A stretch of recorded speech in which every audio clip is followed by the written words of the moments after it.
There we are. Good morning, afternoon, evening, everyone. It is 5 o'clock here in Madeira, Portugal. So if anyone is enjoying a cocktail with me today, today I'm having some vermouth that Thomas made. Did you know you can just drink vermouth? I've always thought it's a cocktail ingredient, but actually it's very tasty on its own if you're drinking a nice vermouth. And Thomas has been making some very lovely vermouth. So cheers to everyone. Happy midday to my friends on the East Coast and good morning to you on the West Coast. Today we are hopefully going to have a chat with Val Charmer. Val's a good friend of mine and she's also the president of the ASCFG. We're going to talk about about her farm, her business, how she got involved with the ASCFG, what the president even does, and reasons why you should be involved and you should join us at the conference this November. Got a few things to go through before then. Thank you, everyone who's been posting beautiful photos of your scoop scabiosas. If you haven't seen it, we have the Farmer Bailey Scoop Contest going on. It's really just a way to show each other what we're growing, what is so great about scoop scabiosas. When I was in Israel visiting with Danziger back in April, they are the breeders of the scoop scabiosa. They agreed to donate some cuttings that we could use, I guess kind of as bait to get you to post your photos. They're really curious to see what Americans are doing with this product. So we've been saying that we're going to give away 5 free trays to people who submit, but actually we're doubling that. So we have 10 free trays to give out. You have through the end of this week, I guess. The contest ends at the end of July. So just post some pictures, videos, anything related to your scoop scabiosa. You can get an idea from what people have been posting as to what you might post. It doesn't have to be a photo you've taken today. Maybe yours have already gone by, but you have some good photos hiding in your camera. Feel free to show them to us and so we can share. And you'll be entered to win 1 free tray of scoop scabiosa on your next order or your spring order, whenever you want it, whatever variety, whenever you want it. We'll send you a coupon code so you can add that to your order at no charge. Craspedia, speaking of Danziger, we had some Craspedia available, I believe last week, available now on Fridays. We still have some of that left. It's not the perfect time for a lot of people. I'm reading that Craspedia is probably hardy to zone 8, but I don't want to guarantee you that it's going to be hardy everywhere. So if you've been curious to tinker with Craspedia, we'll have a lot of that being posted again on Friday. Okay, we talked about scoop scabiosas. We're also really excited to see all of your Lisianthus photos. Obviously, Lisianthus is one of the main things that we do. And we love seeing what you're doing. We love reposting and, giving you all a little boost. So thank you for tagging us and showing us what you're growing. We always love seeing that, not just Lisianthus, really anything that you are growing from our plugs. Kind of to that end, is there anything else you need? What else would you like us to produce for you? This is a great time of year for us to be thinking about next year. I have a few things in my list that I'm trying to get added, but I started this business because people needed help finding material. And the more, keep sending me those requests. I love going on a good hunt to try to find a new product. Speaking of new products, we have some fun perennials coming up. We're going to have a lot of perennials for spring shipping. Now, those will go on sale in October. We're going to have some perennials for fall shipping. I'm still waiting to find out exactly what we have secured. I can say we've secured a lot of echinacea for next year, like big fancy double fluffy echinacea. So I'm excited about that, but there's gonna be a lot more perennial products this year than we had last year. It's kind of a trial for us. We wanted to see how it went in 2023, and 2024 is gonna be even better. So we're excited to share those with you. All right, I'm gonna try to get Val on here. If you have any questions for me about growing or about products, send them my way. Send us a DM. Felicia will feed them to me, or you can put them in the comments. We'll see them.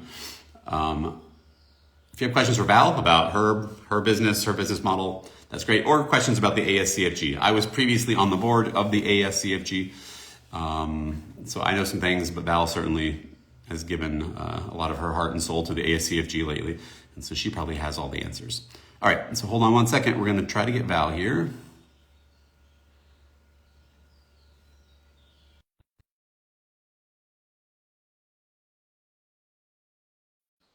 Maybe it worked. Val?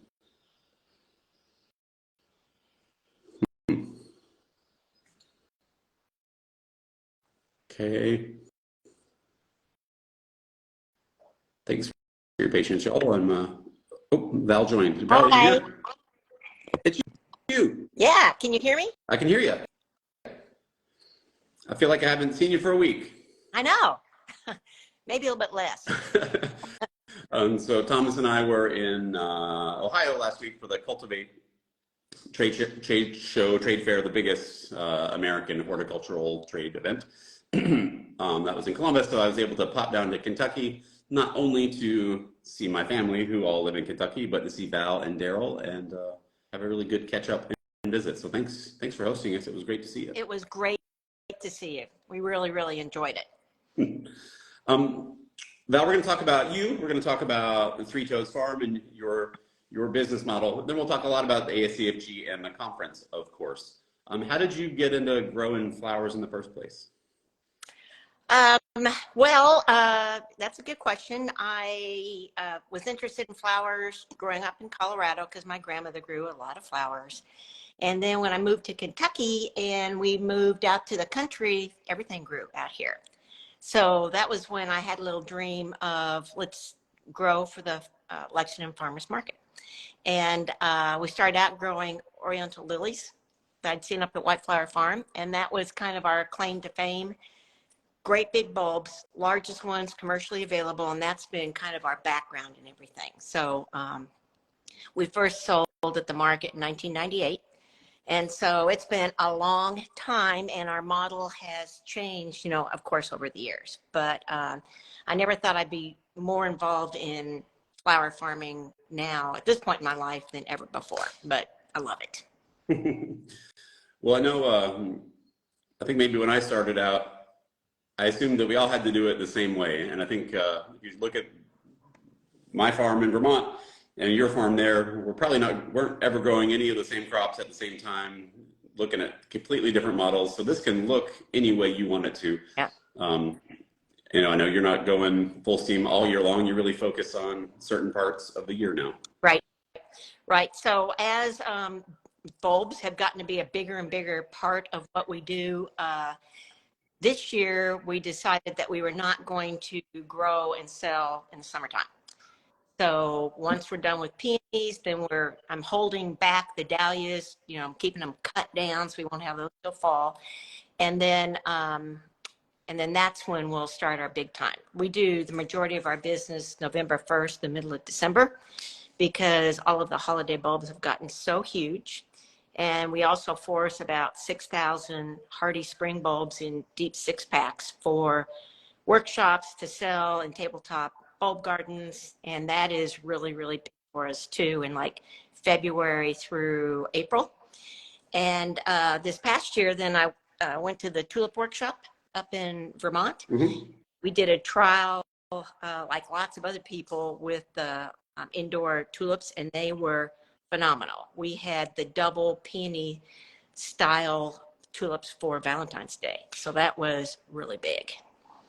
Yeah, it's great. Most of us American growers tend to not have products for Valentine's Day, even though it's the biggest floral holiday of the year. So that's really great that you're able to figure that out. So I know you're selling. You ship some of your bulb kits. Are you still doing that? Yes. Yes. As a matter of fact, we do. I don't ship anything already growing. Great. And for the amaryllis, I get Dutch bulbs that are dormant, and then I also get Peruvian bulbs that are, you know, quick and easy to get growing for the holidays. And so I ship a two dormant bulb gardens. One is amaryllis, and then the other one is paper whites.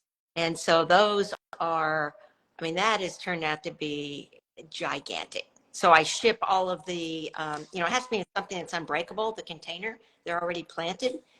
And so I do about 180 of the white birch bowls from Accent Decor, and it's got 3 dormant bulbs in it, totally dry potting mix with activated charcoal at the bottom that it doesn't get stinky. And then we put reindeer moss over that and box it all up with our own construction. And they go everywhere. And it's interesting because the time of year that we're shipping them, which, in November into first week or two of December, it's really cold in lots of places. And we've never had 1 ounce of trouble with the bulbs going dormant, Great. being no problems at all. So I also know you do workshops, surrounding bulbs on your property. I haven't been able to come to a workshop, but I've learned a lot about bulbs from you. Tell me a little bit more about your different workshops and experiences you have there on your beautiful property. Well, thank you. We need to get you here. And so, so we do workshops around all of our different bulb categories, as well as like peonies. And so this is all, you sign up on e-commerce. People go to Three Toes Farm-shop, and they're already registering for the November flower school. And we call that a flower school because it goes like from 9:30 to 3:30, and it's everything about how to force all the holiday bulbs and then also the spring bulbs. And there's 4 projects, hands-on projects, and everybody gets dibs on all my bulbs. And so we'll do that. That's the weekend. I think it's the weekend before Thanksgiving, and they're already like half full, both of them. And then in February, we'll start doing spring bulb garden workshops, which are, this is for home gardeners as well as commercial growers. Everything we do is for both people. The home gardeners really enjoy being around the flower farmers and vice versa. And so in February, then when people come, they get to choose from all of my spring bulbs that are already, growing and big. They're in bud. And then they make up their tabletop bulb gardens with those. So those are 2 kinds of really big workshops that we do that always sell out. Great. They look fun. They look great. Obviously, you're fun to be around. You have a beautiful home there. I see why they probably sell out every time. So anyway, I highly recommend them, even though I haven't been there for your workshop specifically. I'm sure people get their money's worth and go away with beautiful bulbs and having learned a lot more. So yeah, as a matter of fact, in the flower school in November, everybody also gets 20% off of anything. Okay. That day, if they want to, get more, and we've had people bring us their Christmas lists, which then we fulfill delivering locally or shipping. And then we've also had people like in garden centers who want to trial this. And so then they come and then they get everything they need for, the holidays then. So they can give that a go as well. So. Well, I think what I appreciate about you and about so many of my friends from the ASCFG is we love to talk and we give away all of our secrets. We learned all this from other people. Mm-hmm. Most of us we're not too tight-lipped about anything. So I'm sure when people come, they ask you questions and you give it to them straight, just like I do when I get questions and people emailing. I think we're all in the business of supporting and educating each other. So that brings us to ASCFG, which is a lot of what I want to talk about today. The Association of Specialty Cut Flower Growers. How did you find the ASCFG and when did you join? Well, I first found the ASCFG through, when I first wanted to think about growing flowers, I got Lynn Basinski's book, like everybody did, The Flower Charmer. Yep. The first one, and I just poured through that. From that, then I went to, the name escapes me, the newsletter that we would get, the Arnoskis wrote in it. It's for veggie farmers, also flower. Growing for market? Yes, growing for market. Okay. So I subscribed to that, and then that was what brought me to the ASCFG. And at that point, my flower farmer partner, not my husband, but my flower farmer partner, and I had been growing lilies for a couple years and had not done very well. And Orion lilies are not hard to grow, but I can overthink anything. So we decided we needed to get a little bit more serious about this little part-time gig. And so I joined the ASCFG. And in 2001, I went to my first conference in, which was at the Arnoskis. And so in Texas, and I thought, if they can grow all of that stuff there, we can grow it in Kentucky. And what's interesting is at that conference, because I save all my proceedings and all that from each conference. What a nerd. But that's where I met Mima Davis there. And also John Dole was there. That's one of the great things about going to the conference, meeting people. So that's when I first. So you got in before I did. I think I might be coming up around my 10th anniversary. So the people are the reason why I go to conferences. Obviously, you learn something in every session, even if it isn't specifically geared toward you and your market. But it's the friendships and the camaraderie, I think, that make it worth going in person. I know so much has gone online into Zoom, but there's really a lot of value being in the same room with someone who understands what you do. You know, we've probably all gotten crazy comments when we tell people we're flower farmers, and they either think that that's easy and wonderful and wow, they'd like to do that someday, or they just have no concept that you even grow flowers for cutting. Or so people who are similarly unusual to us all come to these conferences, and we tend to have a great time. Yeah. Am I correct?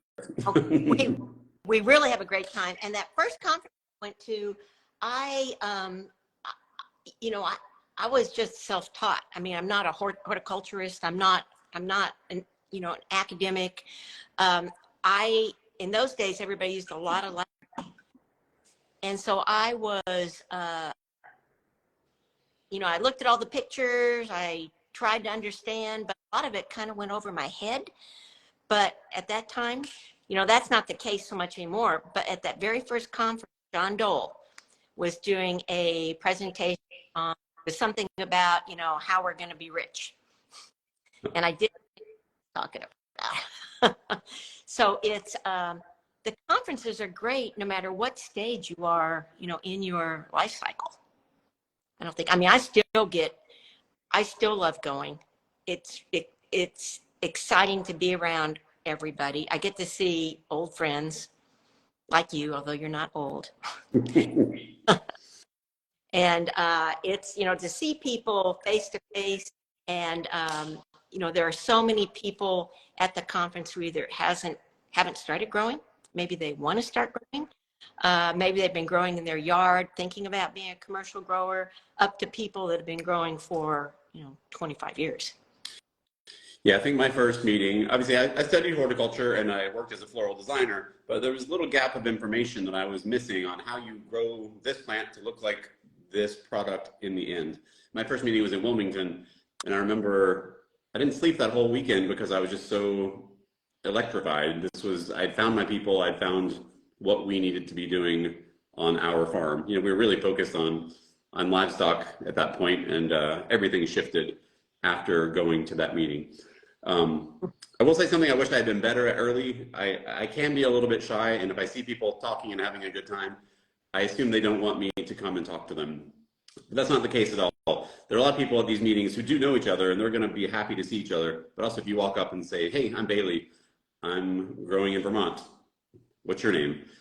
You'll make more friends than you probably thought possible. I have so many people that I text in my phone from ASCFG. Anyone who has a problem, they're texting me any hour of the day, and we all try to help each other out. So it's a great community. I encourage everyone to go. We'll talk more about the conference. Let's talk about the ASCFG as a whole. I know it's coming up on its 35th anniversary. Is that correct? Yep. 35 years. This will be our 35th anniversary conference. So it's going to be a big old celebration. And if anyone's been before, Judy Lauschman, our director, is retiring after this year. So there'll be a big celebratory, big send-off for Judy, and a chance to really express our thanks to her for founding and then leading this organization for so long. It's really uncommon to find a professional organization, and particularly a horticultural organization, that's continued to grow and become more relevant over a 35-year lifespan. I think it's really to be commended. Yeah. And I think because of Judy's retirement, and because of the significance of this conference and the, that we're going to have a lot of people coming that we haven't seen for a while. And because they want to celebrate, they want to help send her off in grand style. Great. Probably all the famous people, all the big names that you've maybe only heard of. Yeah. All the famous people. It'll be loads of fun.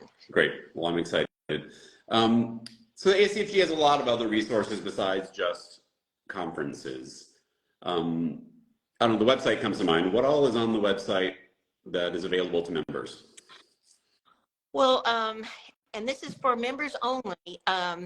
There is access to 20 years worth of cut flower quarterlies. And so I think that's right. I have a little cheat sheet. Yep, 20 years of our quarterly magazine that averages 5 pages every quarter. I mean, if people haven't seen it, it is a magazine. I mean, it is great. So having access to all of that wealth of information, and then there's 240 videos on there right now that are from Ask an Expert webinar. Lots of what we've done, and so those are all on the website too, and it's searchable by so for example, if somebody wants to go on and they want to learn a little bit more about amaryllis, they can just search for amaryllis bulbs, and it would come up to where I've written about it, where others have written about it, where we've had videos of it. There's also a member directory that you can search out fellow members. Say you're going to go to someplace in Utah, you want to know if there's any other cut flower growers there, you can find them and you can reach out to them and hopefully meet up with them while you're there. So that is something that's really good. There's the supplier directory too, because we have so many great suppliers that support us, like Farmer Bailey plugs. And it's we should support the people that support us first. And this is a great way to always get to them.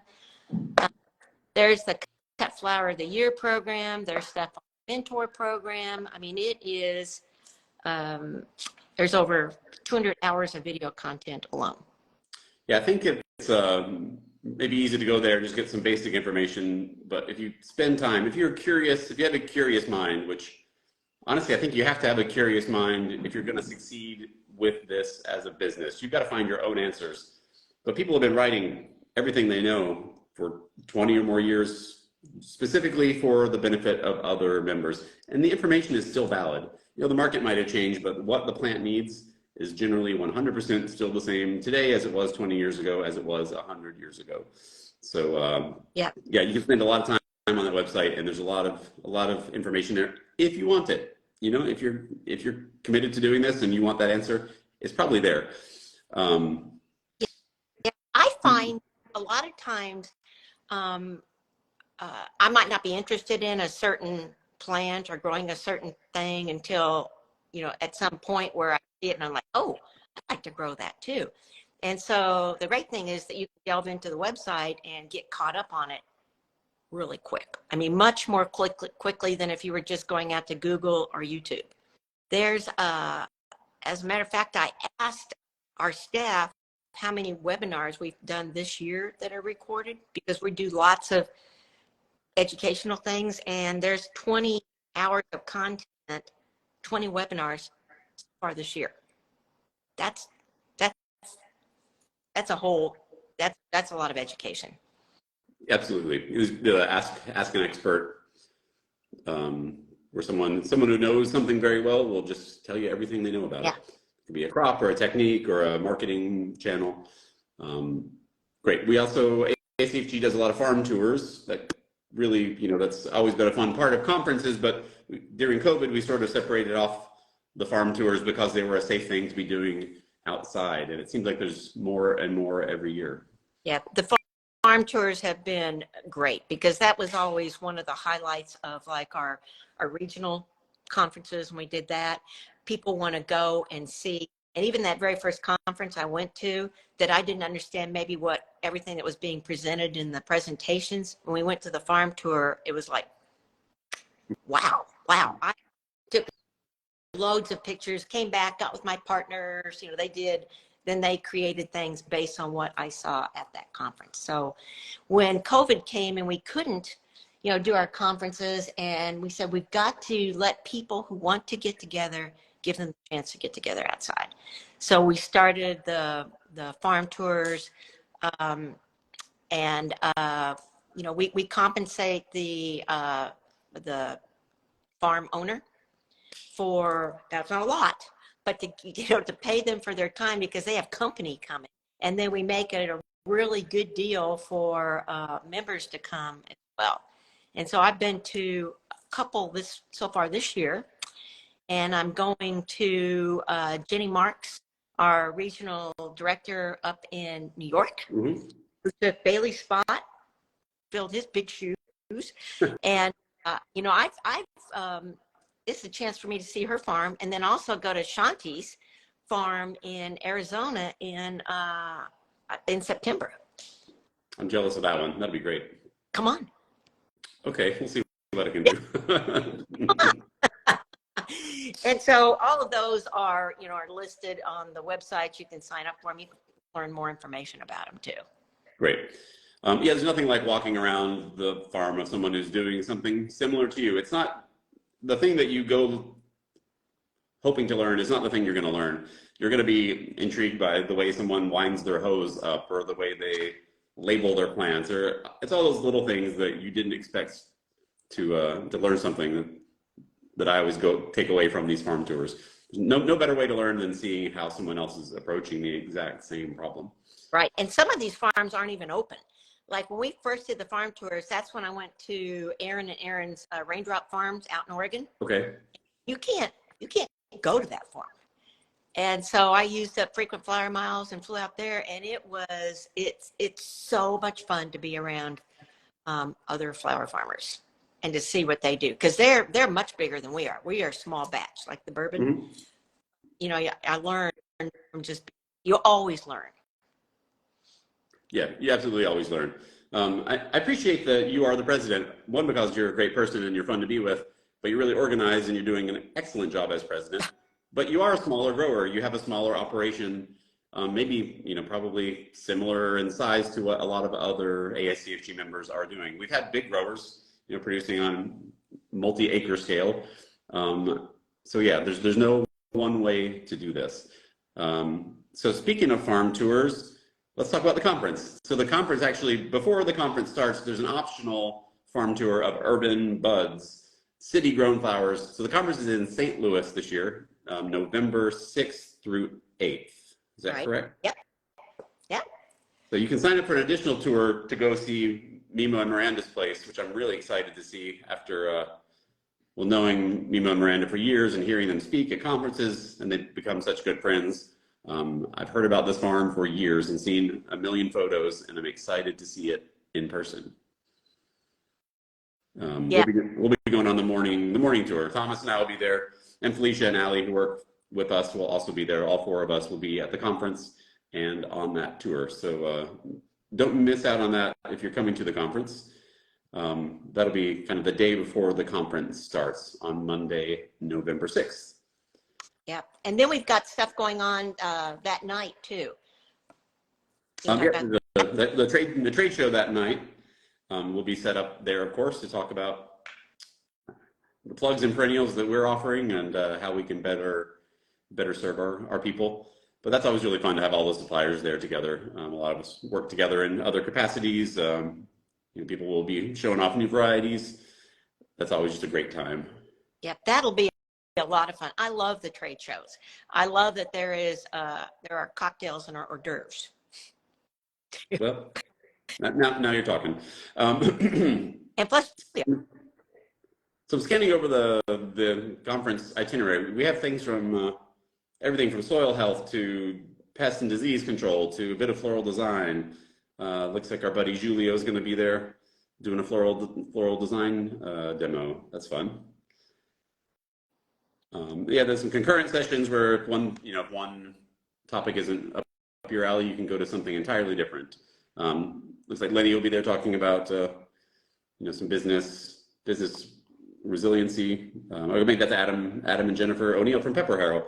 Yeah, we got a lot of great speakers. I didn't have anything to do with this conference, so I'm excited to see what you all have come up with.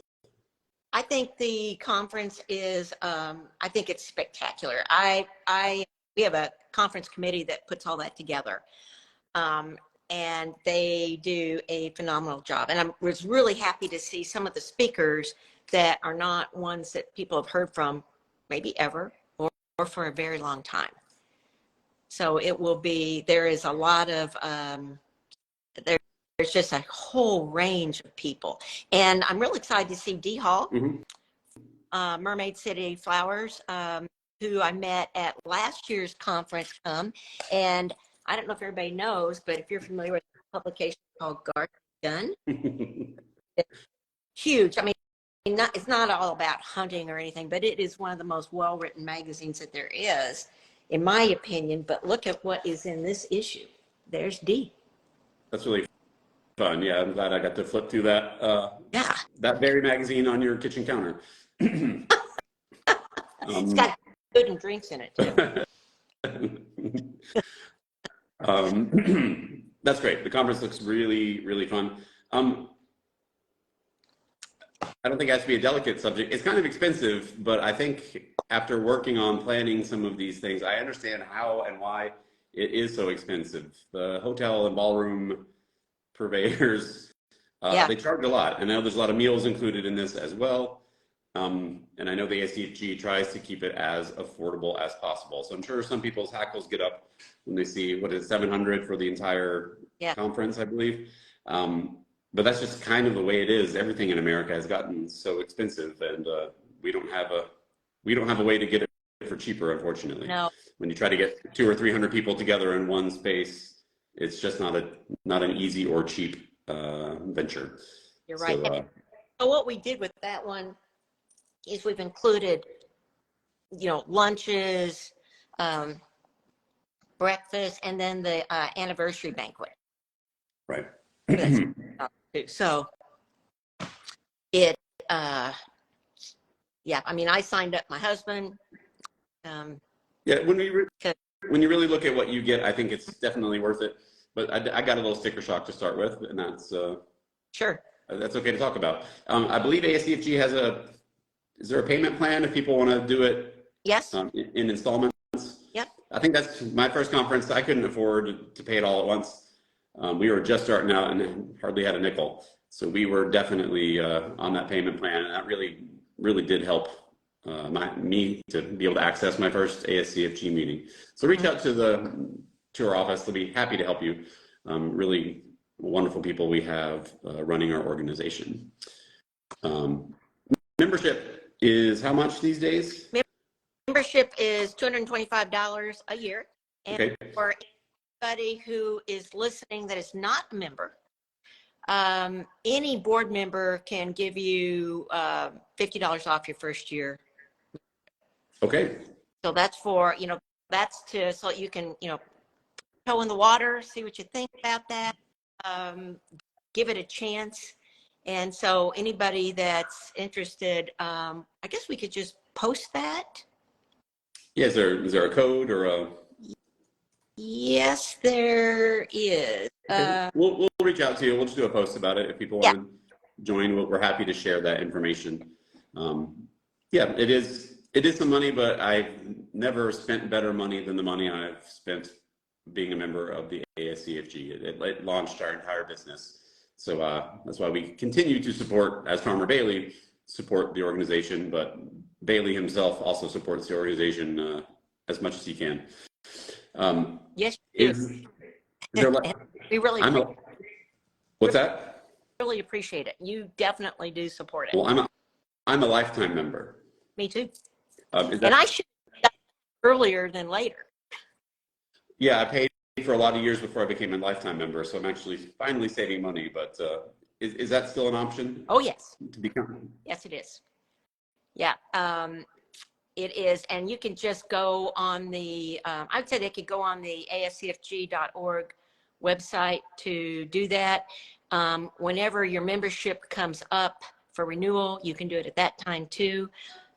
There was a discount on getting the lifetime membership, and I honestly don't know if we're past that or not. but reaching out to the office, and the contact information is on the website. Just reach out to them. They'll let you know. But At least when I joined, I think it was 2000, but then that's for the rest of my life, and that paid for 10 years, and I knew I would be around for at least 10 more years. So if you're at the beginning of your career, this is your life's calling, you're going to be around, consider becoming a lifetime member. Yep.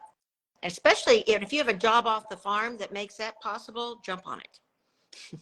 And probably goes without saying, all of these conference fees and membership fees are 100% tax deductible when it comes tax time. This is professional development. You are supporting your business by educating yourself.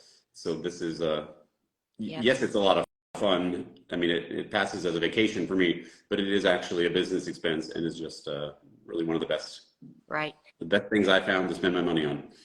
Some is about how much it was. $2,000. Okay. Which is because our annual dues were $195 until this year, and they have been that way for like 12 years. And so we did increase it. And so $2,000 for a lifetime is great. Yeah. I'm happy to be one of the lifetime members. Well, great. I hope we see everyone in St. Louis. If you can't get there, like Val said, there's a whole lot of video content that ASCFG is putting together all the time. You can look at it. You can see a lot of past conferences. I know that can be a challenge sometimes to get everything recorded and crisp quality and reposted, but we do our best to capture that information so you can watch it if you're not able to travel. I know not all of us can just stop what we're doing and get across the country, but we hope to see you there. Hope to see everybody there. It will be a blast. All right. Seeing I've got a few questions. Maybe they're not. Oh, there was a question. How much is lifetime membership? That is $2,000.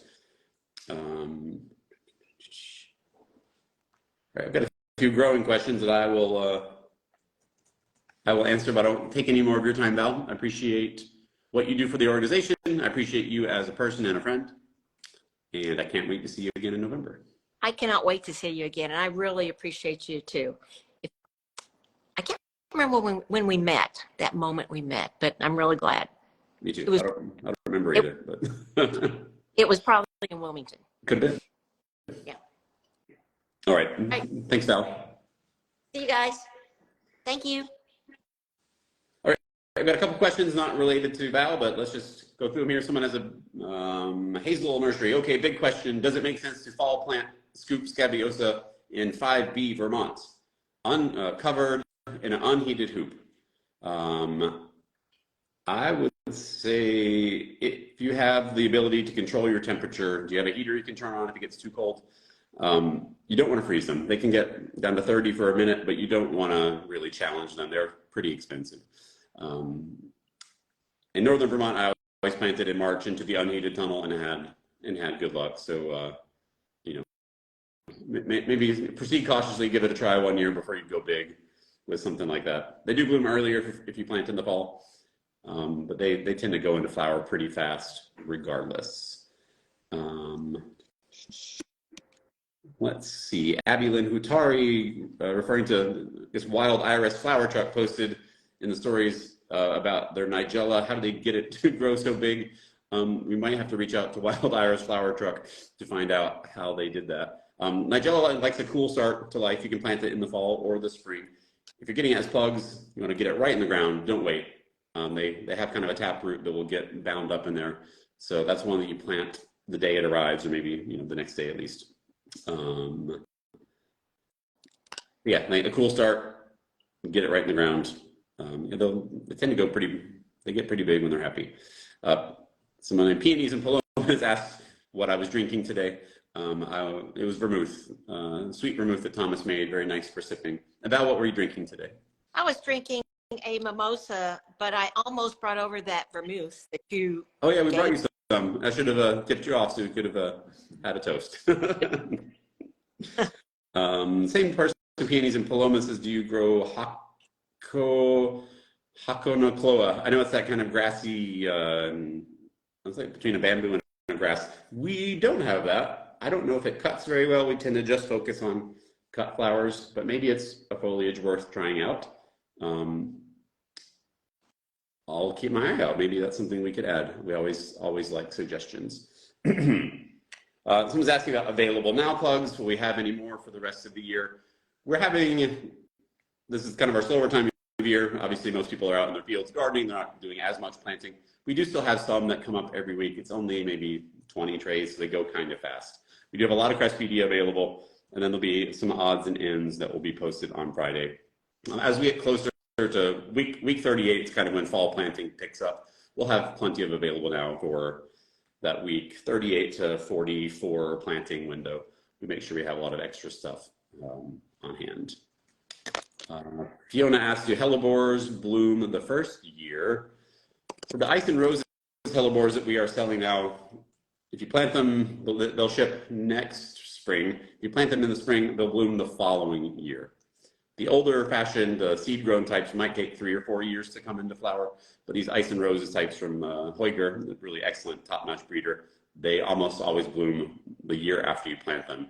And the way they grow, you don't have to really remove any of the foliage to cut them, so they just give you a straight clean stem, so you can start cutting in the first year, which is really great.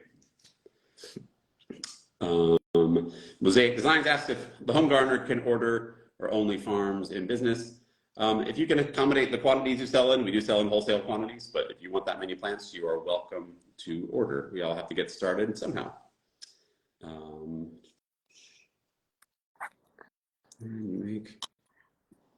See, Urban Bud says, can you make payments? This is back to ASCFG, so maybe Meme was asking, is there a payment plan for a membership or just for the conference? Do you happen to know that, Val? I don't think that there is currently a payment plan for membership, okay, but I always encourage somebody to reach out to the office, and you could request that. Okay.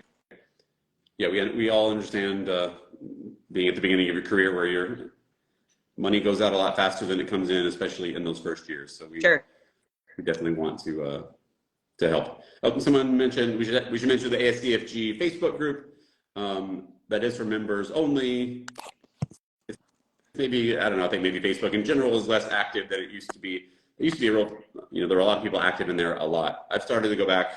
I don't really like Facebook, but I've started to go back and help, answer questions when it's something I am pretty confident of.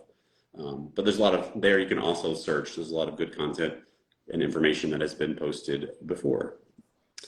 Diane Brown said, is this session recorded? Yes, we do record all of these Instagram lives. I believe you can find them on Instagram and also on YouTube. Just check our website. We'll have links to everything. All right. Let's see. Someone's in a zone 3 or 4. What? This is Lynette S. Durant. What do you recommend fall planting in zones 3 and 4? You're really limited to true perennial things like delphinium, like, well, I guess digitalis is a biennial, but you can put it out in the fall. As long as you give it a good mulch for winter, it should be fine until spring. You're much more limited in the zones 3, 4, 5 as to what will succeed if you plant in the fall. Earlier in the fall, like echinacea, achillea, or yarrow, that would be great. Yeah, shoot us an email. I'll look through the list and see if I can come up with any more recommendations. Yeah, we were in a zone 3 Vermont, and that was always, I always wanted to plant more in the fall, but it just didn't make sense unless they were going in the high tunnel. Someone saying that the ASCFG Facebook is still very active. Most questions get lots of answers. Plus, you can search by topic within the group, so that's great. Maybe I'm just the one who's not as active, but I'm glad that people are still helping each other via Facebook. Okay, Felicia wants us to smile so we can get a. Nope, I think Val's spinning.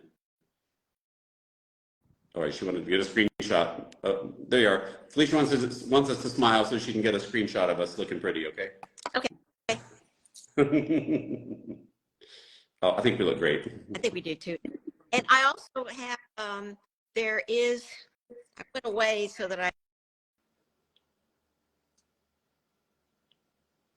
Oh, Val, you froze up a little bit there. We'll hang on just a minute to see if you come back. feel like everyone's having a little internet. Oh, I'm sorry. You froze up there for a minute. I missed your last statement. I was looking for the, they sent me the code for the $50 off, and my laptop has died, so I can't get it. Okay. So, Well, get it to us. We'll post it. We'll post it on our website, and we'll post it right here on Instagram as soon as we have it. All right. That looks like all the questions for today. Thanks again. thank you. Tell Daryl hi. And those dogs. Oh. And the cat. All right. Bye, Val. Thank you.